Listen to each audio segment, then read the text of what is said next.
Hey ladies, welcome back to my channel. So as you can tell by the caption of the video today, we're going to be doing some pretty unique different nails. We're going to be doing some DUM-DUM sucker nails. So I seen this trending, but it was like a while ago and I just never got around to doing it. So I finally found a client that wanted to do it and we're going to do it today. So make sure to comment, like, and subscribe. And yeah, we're about to go ahead and get into the tutorial. So as y'all can tell, I always start by pushing my client's cuticles back, and that just exposes the entire nail. And then I go around with my cuticle drill bit. This one is shaped like a cone, so sometimes I refer to it as my cone shaped drill bit. Sometimes I just refer to it as my cuticle drill bit, but either way, it's for the cuticles specifically. And I just like to take that and go around the entire cuticle area. This is just like I said, helping expose the entire nail, get any dead skin cells, get any nitty gritty out from under there, which will help with the prep. Our prep is going to be the most important phase of the whole acrylic process. So definitely take your time on the prep and make sure that you're not skipping any steps and doing everything very thoroughly, because like I said, this is one of the most important parts. This is what's going to help prevent your lifting, determine your retention rate, everything under the sun. So this is really important, from start to finish. So now I'm taking a 180 sanding band and I'm just running it across the entire nail cuticle area, again included. And this just helps get rid of those natural oils that our nails produce. Them oils do sometimes prevent the acrylic from adhering to the nail properly. So you do just want to make sure that you are getting rid of every bit of that off of the nail. Also, be mindful, you don't want to apply any pressure when using the drill on the natural nail, let alone ever. And you want to make sure that you're keeping it moving. That way you can avoid that heat feeling that is caused when you're either applying too much pressure on the nail, the drill's at too high of a speed, or you're keeping it in one spot for too long. So just be mindful of that. As you can see here, I took that same sanding band and I just went ahead and blended the natural nails in with the nail tip. Well, I guess I did vice versa, blended the nail tip in with the natural nail. And again, you want to just do that very lightly. You don't want to apply any pressure, and that just helps prevent lifting.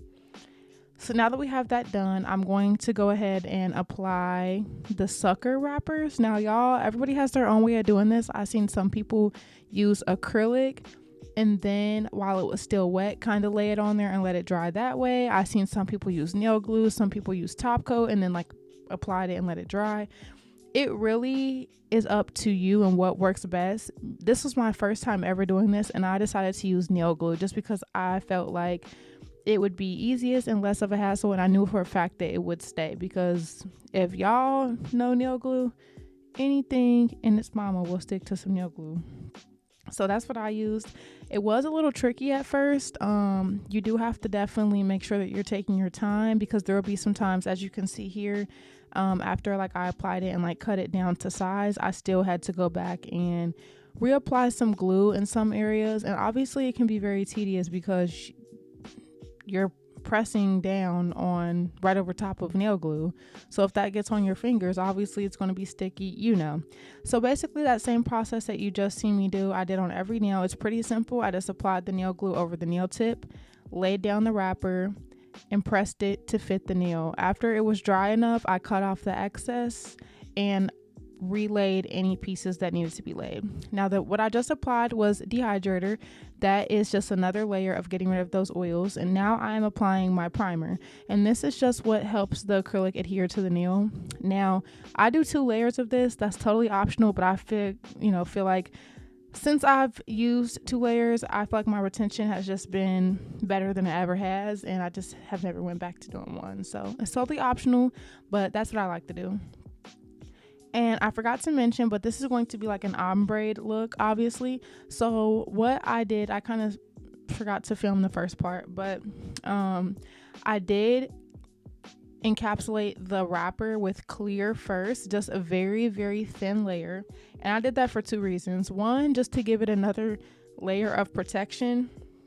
You do have to be mindful that we do have to still use the file and the e-file on these nails. So I feel like as much protection that you can give these wrappers, the better.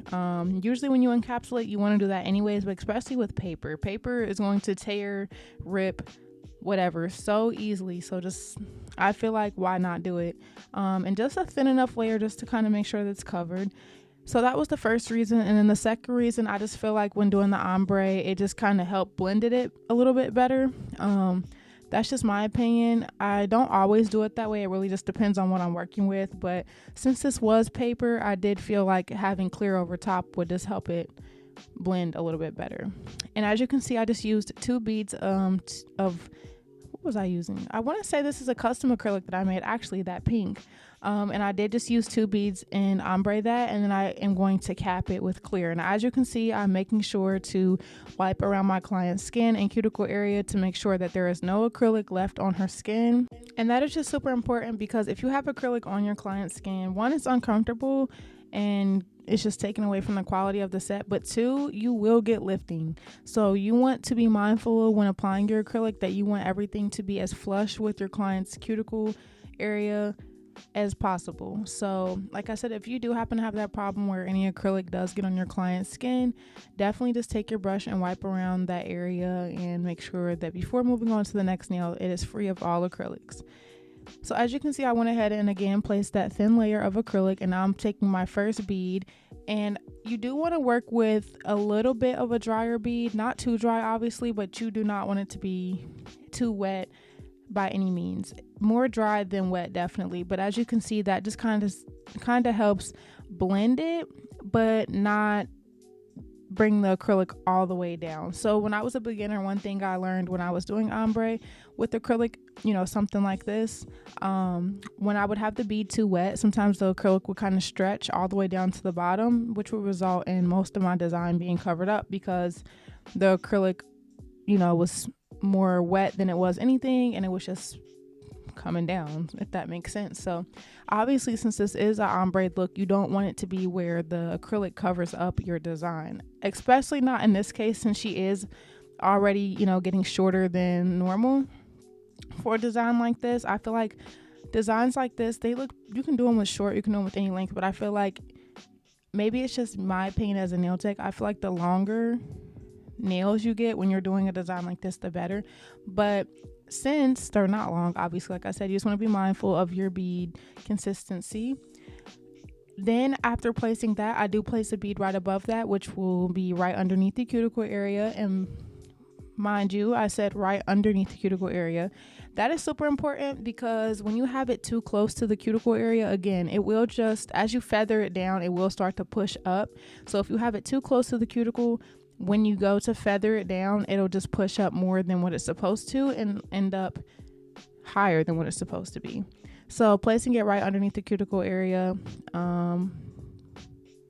you know, in the end, helps it slide up to be right where it needs to be. Sorry, y'all, my video just froze and I'm like, what's going on? But it wasn't me, it was just the computer. So anyways, and now here I am capping it again. And as you can see, another thing I want to throw out there, I am making sure to press up against the sides of the nails to keep that shape.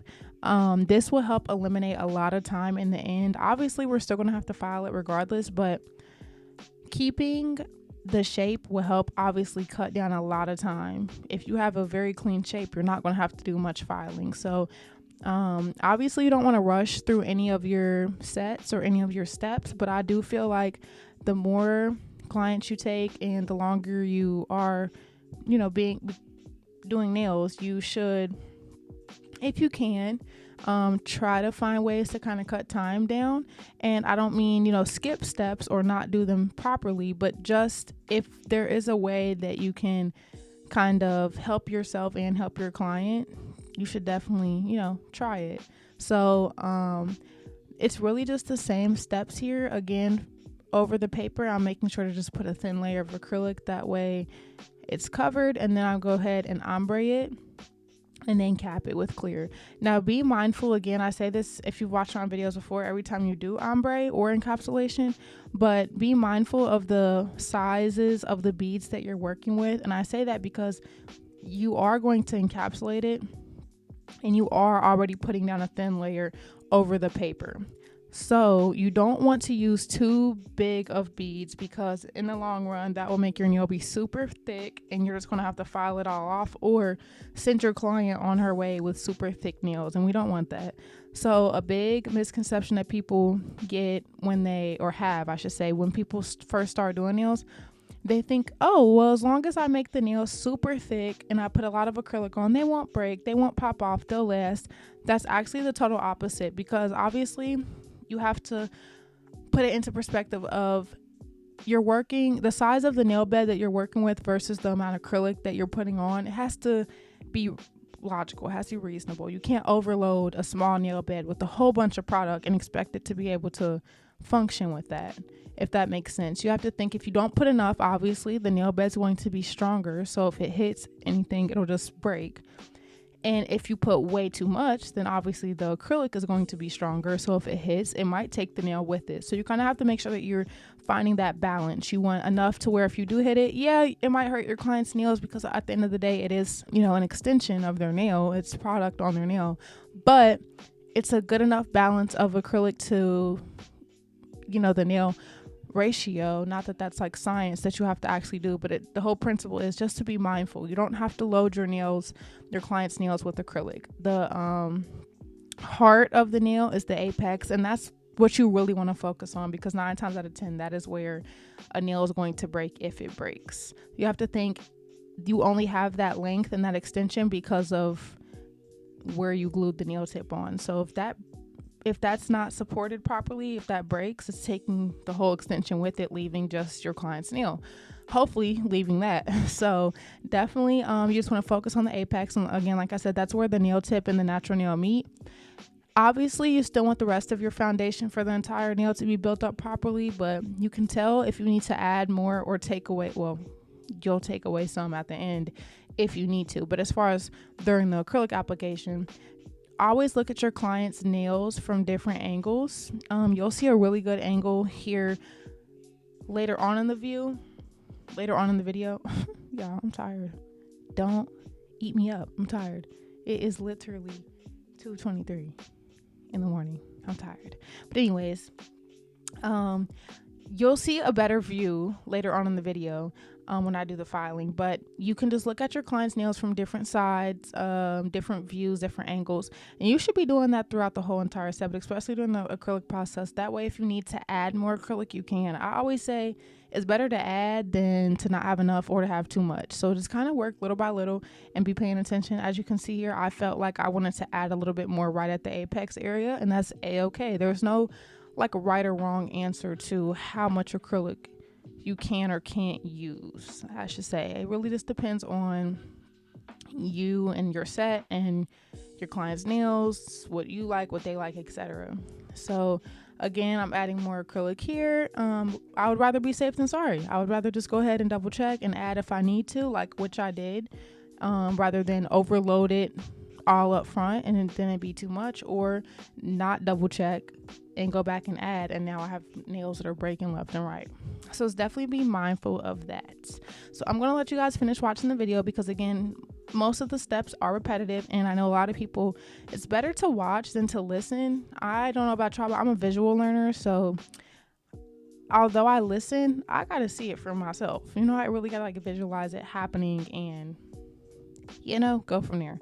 So it is pretty repetitive, and I already explained every step a few times. So I'm going to let y'all finish watching it, and then I'm going to get back in when we get to the filing. If you have any questions throughout any of the video, definitely comment down below. I am very active on here, so I will reply to any questions I get, any comments, etc. So yeah.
include a video of me actually filing the nails. So not that I forgot to include it, I should say. I went back and watched it and a lot of it was out of view, so you couldn't really see it. But I am still going to just go ahead and explain that to you. And if you do want to see like the filing part, I have it on every single video, especially since these are square. It is a really simple me explaining it to you verbally should be okay, but again, I have it on all my videos if you want to click on my page and see me, I guess, explain that process. But since this is square, you're going to take your file and just file the sides of the nails straight up and down. You want to make sure that you're keeping the file straight against the nail to make sure that you are keeping that straight, sharp shape. When you get to the free edge, you just place the file again, back of the file, straight up against the nail, and file straight up and down. Again, look at your client's nails from different views to ensure that they're straight. And that's pretty much it. You want to make sure, little pointers that I want to throw out there, you want to make sure that you're pulling your client's skin back. You don't want the file to cut them. And yeah, as long as you keep your file straight up against the nail and, go little by little from side to side, since you kept your application clean, you won't have to do much here. So it is pretty simple, but I just wanted to still throw that in there in case you were just dying to know or it didn't feel right skipping to this part. As you can see here, for some reason, my camera was a little bit out of angle again, but I'm still going to go ahead and just kind of explain it. You can see the first two nails, and I know that you can see the thumb pretty good. I think it was just the middle finger and the pointer that were kind of out of view. But as you can see, I'm taking my file and I'm starting by filing like the crescent, which is the free edge. And I just like to take the file underneath there briefly, just to free up any acrylic that may have got pressed up under there. Again, like I said, when I'm applying the acrylic, I do like to keep the shape. So sometimes pressing that brush up against the free edge can cause acrylic to kind of press under there. Now, the main point of this step right here is to seal the cuticles. Like I said earlier, you want it to be nice and flush with your client's cuticle area. So you just want to take your file and briefly go around from side to side, ensuring that the entire cuticle area is nice and sealed and flush. And then, of course, you want to make sure that you file the rest of the nail and make sure that it's all flat and even. Well, I guess I shouldn't say flat, but you don't want any bumps. You don't want any dents. You want the nail to be nice and even and smooth. And, of course, like I said, I'm going to keep saying this. Look at your client's nails from a side view to make sure that it has that nice apex and slope. You can also take your sanding band if you need to and file the sides to give it a little bit more of a crisp shape, as you've seen I was doing there. So once that's done, this is probably the easiest step out of the whole tutorial. You just want to take your buffer and buff the entire nail, sides included, cuticle area included. And I also like to do the undersides of the nail just to make sure that it's not rigid. You want everything to be nice and smooth. And then I don't show this, but I do apply cuticle oil all over my client's cuticle area and underneath, and then I have them wash. And there wasn't much of a design to do. There actually wasn't any design to do since we did it all while doing the acrylic. So after she comes back, I just top coat it with Koopa and I let that cure for 60 seconds. And then, of course, hit my girl with some more cuticle oil. And this is the finished result. So as you can see, there's really not much to it. Low key, it's easier than doing an actual design. It just takes a little bit more work in the beginning stages. But they turn out so cute and it's not as hard as you think. So definitely give this a try and comment down below if you enjoyed this tutorial and if you think you're going to try it. If you made it this far, thanks for watching, and I'll see you guys in the next one.